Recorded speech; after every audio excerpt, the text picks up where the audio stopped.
This week on Kentucky Afield, we start 2018 with a bang. Join Chad in the blind as he gets up close and personal with an entire flock of turkey. Next, if you're looking for a challenge, hunting squirrels with a slingshot might be perfect for you.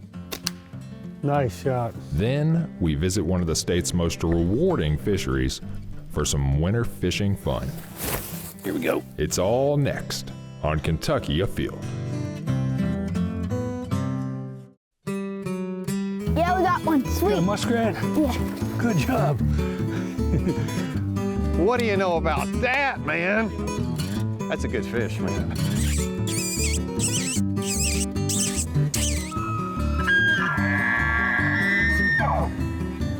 Nice male smallmouth, healthy, pretty colors.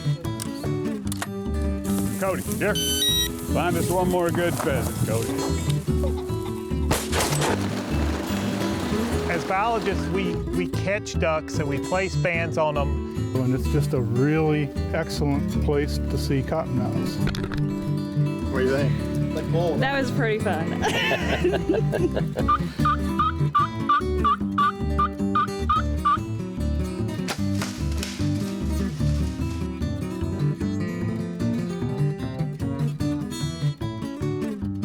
Hello and welcome to Kentucky Afield. I'm your host, Chad Miles. Join us as we journey the Commonwealth in search of outdoor adventure. The 2017 spring turkey hunt was a tough one for me, so I went back in the fall to try to even the score.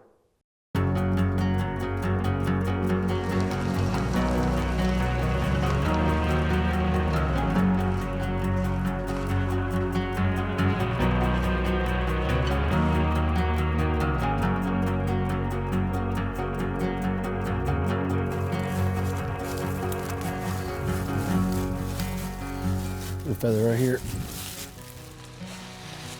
Today we're in southwestern Kentucky and we're doing some scouting. We're about a week before the fall turkey season. I'm looking for blind locations. I want to get a spot in the woods down close to the creek so that when the turkeys come in the evenings to roost, I have a good chance of them passing right by. I also would like to find a location right out in this field. I think these turkeys are feeding in these soybeans. We've seen them several times. I'm seeing tons of sign right here in this location. A lot of turkey droppings, a lot of turkey feathers. So if I can find a spot right here in a corner somewhere where the turkeys pitch down right into our decoys, gives us a perfect opportunity in the morning.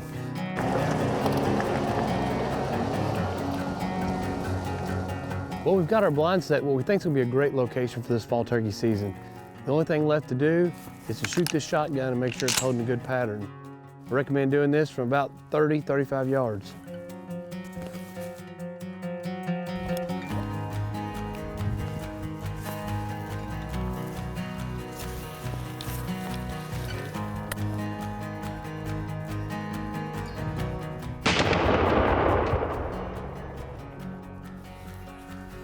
Well, from here that looks pretty good. Let's go check it out.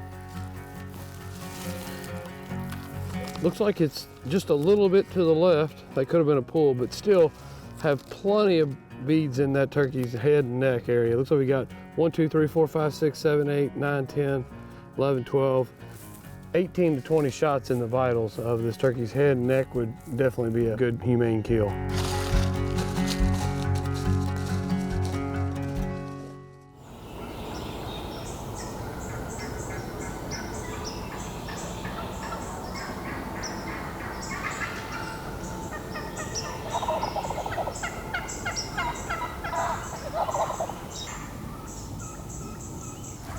That up here in our blind, there are literally turkeys everywhere. They're all around us right now.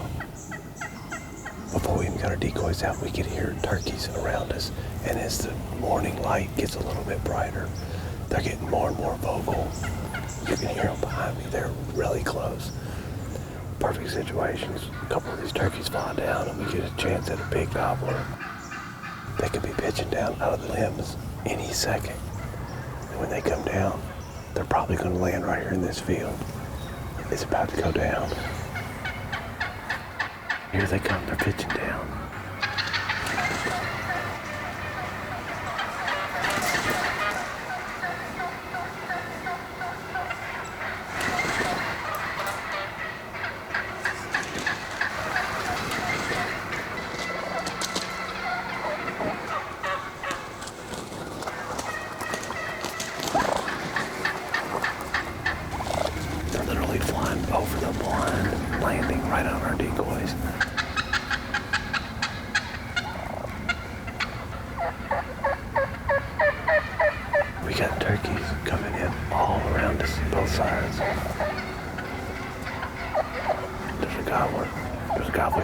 left.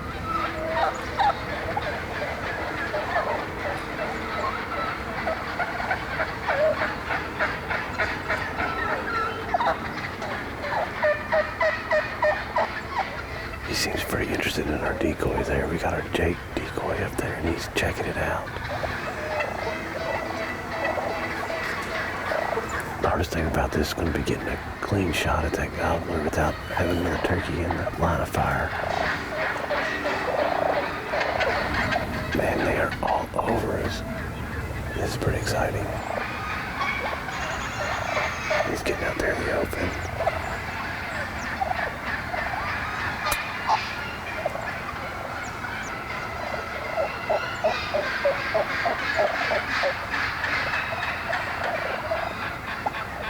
There's turkeys all around him.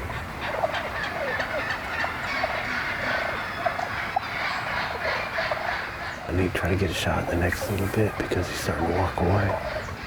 There we go. Put your head up there.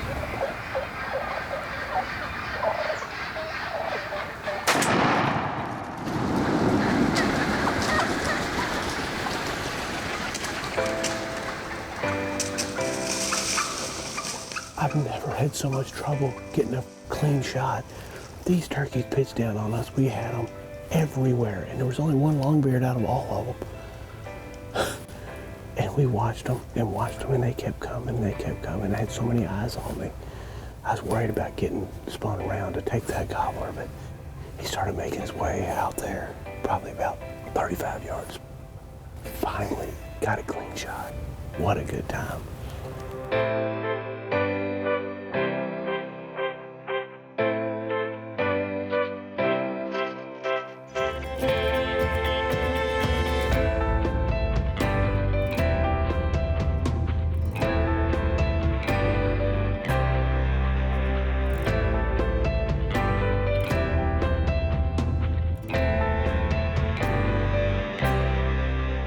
Oh, what a pretty bird. Love the color in these turkeys. Nice, big, healthy, mature bird. Beautiful, beautiful feathers on it. Got a nice beard. Pretty good spurs on it. Pretty nice hooks there. This was the craziest turkey hunt. It was so much fun. We got in here, before we even got the blinds zipped up, we could hear them, and it just got louder and louder and more intense. And when they started pitching in, they were walking in from the woods, flying in over the blind, all coming in and landing around our decoys. Then after a minute or two, here came a gobbler. As soon as we spotted him, we said, okay, that would be the bird we'd like to try to take out of this group. There were so many turkeys, I was really getting concerned if I was going to get a shot clear of other birds all in the area. But it worked out that we got a good shot on the bird and went down straight right there. What an awesome hunt. Let's get this bird and get it to the truck.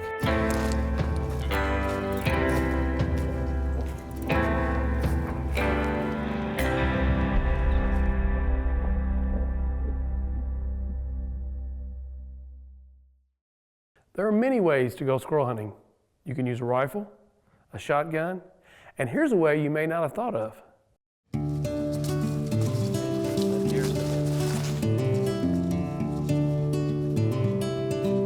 So Jim, how you doing today? Good. Thanks for having me. So we're doing something a little bit unique today. We are squirrel hunting, which doesn't sound unique when you just say squirrel hunting, but we're doing it with a slingshot. Yes. Sounds like a wild and crazy idea, but it's not that far-fetched. It's actually, people have been shooting small game with slingshots for a long time, right? Yeah. I mean, research, has shown us that slingshots were being promoted for small game hunting all the way back to the 40s. Wow. And then for a while, they actually became illegal here in the state of Kentucky to use a slingshot for small game. Wasn't legal, correct. A couple years ago, that changed, and now you're able to hunt squirrels with a slingshot or small game. If you shoot these a lot, you can become very accurate. Well, yeah, it's all about repetition. So you can shoot 50 rounds of ammo in just a few minutes and go retrieve them and do it again. And you can get a lot of energy out of one of these. Yes.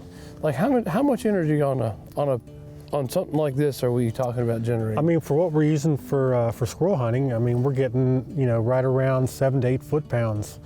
So and they say it takes what, 2 to 3 to kill a squirrel? 3 or 5 foot-pounds for a squirrel and 3 for a rabbit. We're actually using a couple different styles of shot. We're using the steel shot here for practicing. What do you have there?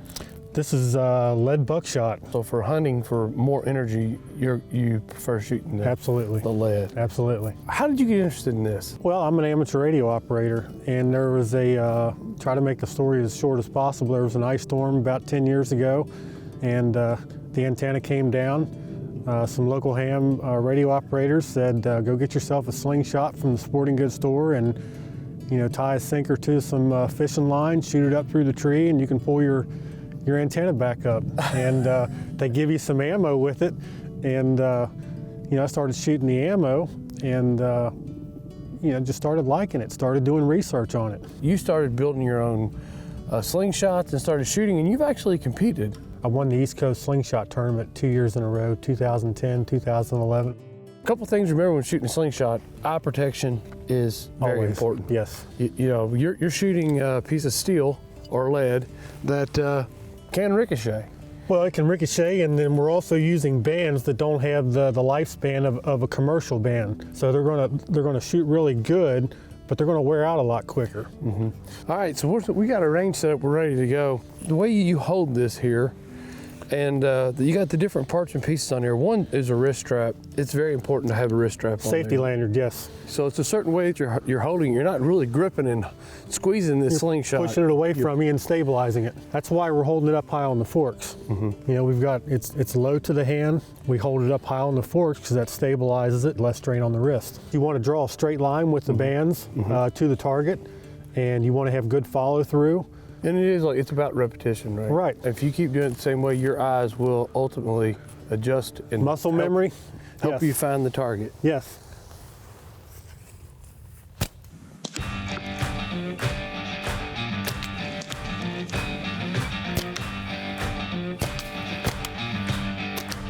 Nice shot.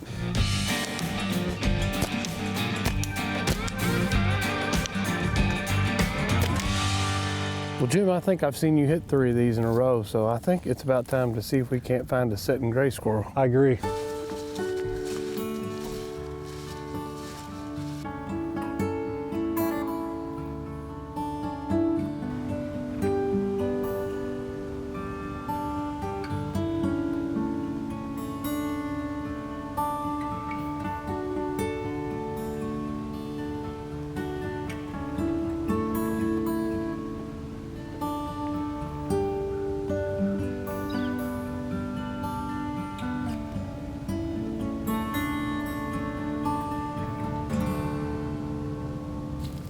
It wouldn't matter if we had a 12 gauge out here today. We got the same amount of squirrels, wouldn't we? Yep. Well, they weren't moving, but I'll tell you, just this little bit of time spent around you, shooting this thing, this is something that I will add to my pack for my deer stand. Yeah, because it's so easy to carry. I really see this coming in handy. So effortless. What about a cup of coffee? Yes, hot chocolate.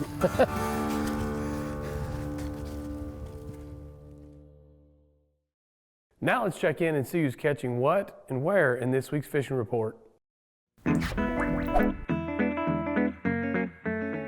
This is Jeff Crosby with the Central Fisheries District Fishing Report. Fishing is very slow across the district due to recent winter weather conditions. However, this is a prime time of year to target sauger below many of the locks and dams on the Ohio and Kentucky rivers. You can try live minnows or jigs, spoons, or any type of lure that will imitate a bait fish to catch a few of these sauger. Additionally, it's a great time of year to catch a few trout that have been stocked across the district. Try small jigs or crankbaits or a small inline spinner such as a Meb spinner to catch a few of these trout. You can try streams like the Floyd's Fork in Jefferson County, West Hickman Creek in Fayette County, or Big Bone Creek in Boone County, or one of our 2 tailwater fisheries which are located at Harrington and Taylorsville Lakes. Or finally, you could try one of the many lakes and ponds that are part of our Fishing in Neighborhoods program. You can check out the department's website at fw.ky.gov for a complete list of fenced lakes in your area. Remember to dress appropriately and take extra precautions when fishing in cold weather conditions, and always wear your life jacket. This is Kevin Fry with your Eastern Area Fisheries Report. Recent cold weather has iced up area lakes and boat ramps. Most of the streams and rivers in area also having ice to deal with. Where the cold has put a hold on boating and fishing, you could use this downtime to look over some boat and trailer maintenance and possibly some tackle organizing or fishing reel and line repairs. If the itch is too strong and need to try wetting a line, then there's possibility to try the tailwaters below dams at area lakes. These were just stocked with trout in November, and these fish stay active through the winter. Dewy tailwater having good numbers of trout. Utilize slow lure retrieves or still fishing or drifting small jigs for trout, crappie, or bass. Good luck and dress warm.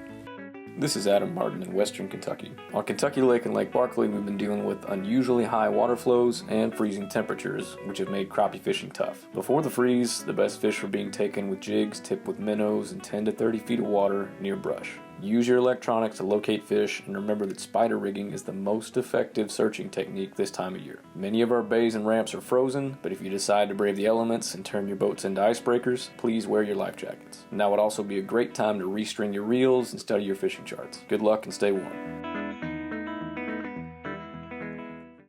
Are you a fisherman that likes to target trophy-sized fish? Then Laurel Lake may be just the lake for you.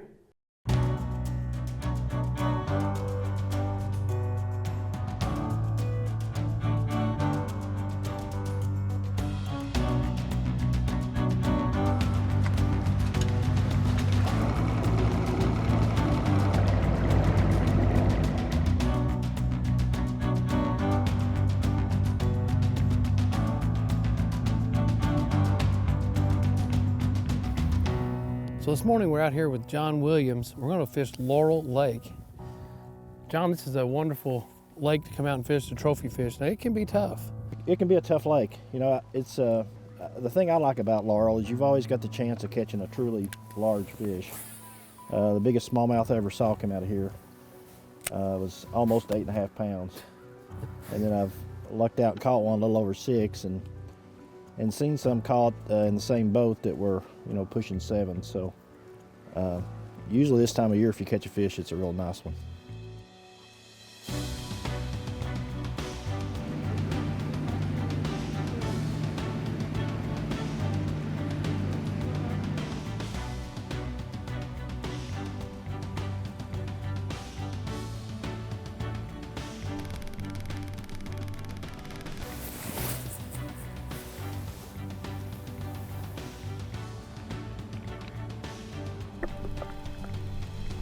Oh man, there's definitely more stuff in here.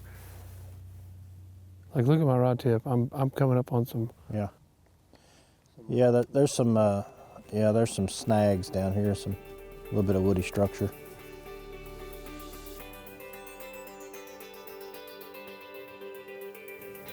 Feels really good.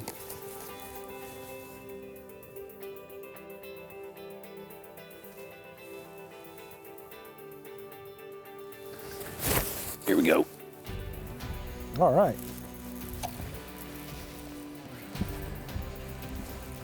Pretty good fish. This one here picked his. Oh, it's a nice one. It's a pretty good fish. Not a beast, but it's a pretty good one. Yeah. Here we go. We'll take him. We will take it. A lot of times when you catch one, there may be several on this little spot, so we're going to try to get back out and give that a shot. But we're lucky there's not a whole lot of wind, although I like fishing the windy conditions. But I just throw a 1/2 ounce football jig unless I get into a lot of wind. But pretty nice fish. These smallmouth are so pretty and they fight so good. Well, so we'll see them a lot fatter than that. We catch several, but they're getting ready for that winter and then right into the egg producing period. Right.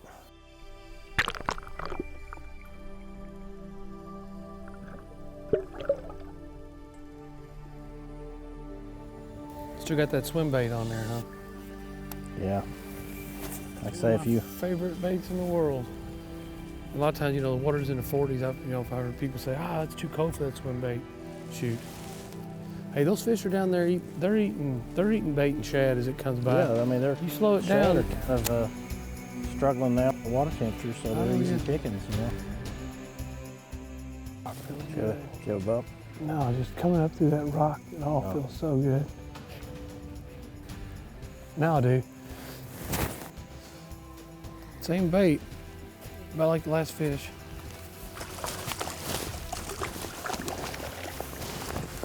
There we go. We'll take him though. We will take him. A little bit shorter than the last one, I believe.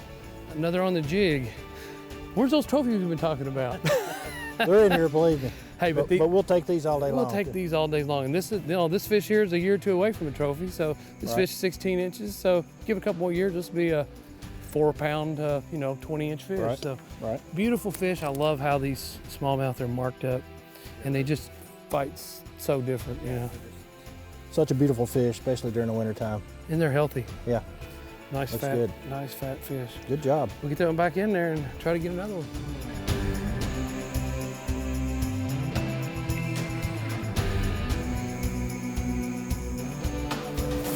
Here we go. All right. He's shaking his head though. This might be a largemouth.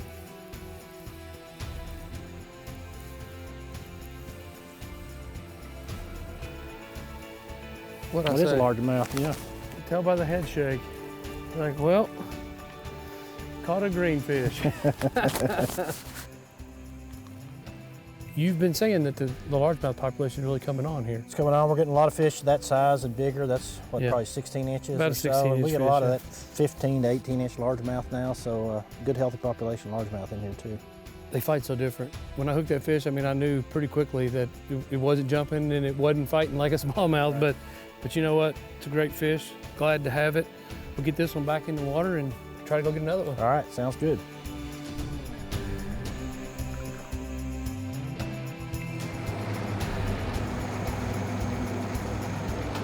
Well, John, I really enjoyed fishing with you. I always do enjoy hanging out with you because you're so knowledgeable about fish.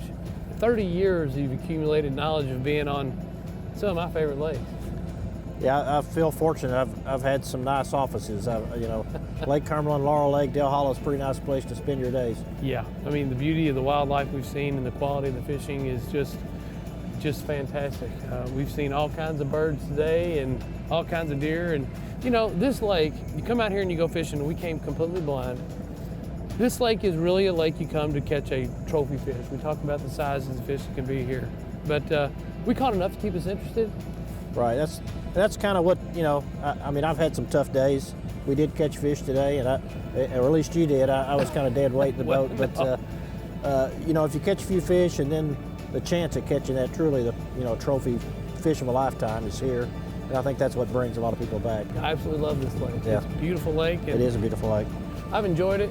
Yeah. And next time we're down here, maybe we can walleye fish. All right, that sounds good. I'm interested in that. Sounds good.